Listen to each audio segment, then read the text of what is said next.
Part 2 of travel packing series. Step 1, make a list, lay down all these clothes, accessories that you need, and now we are going to be packing our toiletries. I have this amazing bag by Quirktails by Rima. It holds good weight. I love something with a hook that I can put it. Now I'm packing my conditioner, making sure it doesn't leak. Shampoo, my argan oil for face and hair. 2 sunscreen, 1 stick and 1 normal because I'm at a beach location. Then my moisturizer. 2 kajals. I always take roll-on so don't have to sharpen. 3 nude lipstick, 1 red lipstick, a shimmer again because I'm at a conference.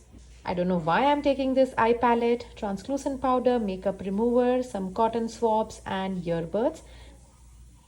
Bob pins, rubber bands, pins, 1 hairband. And then I take this Tide spot remover. I also take needle and thread.